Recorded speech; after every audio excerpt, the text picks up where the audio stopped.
टिका करे चांद ने फैलिया झांझर छण छण बोले से रे कंगन पूरा रूप समारे राज कोए झुमके खोले से रे कंगन पूरा रूप समारे राज कोए झुमके खोले से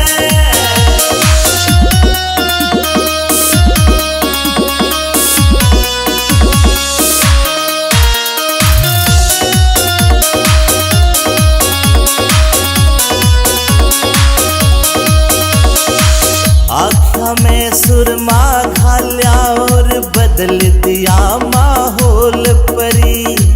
मिठे मिठे बोल रसीले देव काल जा छोल परी आँखों में सुरमा घाल्या और बदल दिया माहौल परी मिठे मिठे बोल रसीले देव काल जा छोल परी देख के तेरा यो सिंगार जान मेरा मन यू डोले से रे कंगन पूरा रूप समारे राज कोए झुमके खोले से रे कंगन पूरा रूप समारे राज कोए झुमके खोले से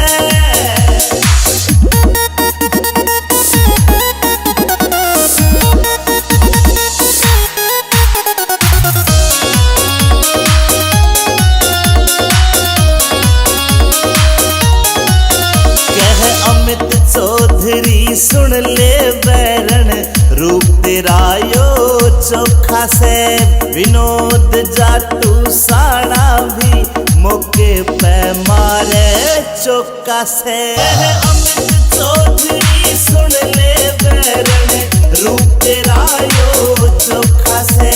विनोद जाटू साड़ा भी मौके पे मारे चौका से तू ते हुस्न की सरकारी पड़का लग ओहले में रे कंगन पूरा रूप समारे राज कोए झुमके खोले से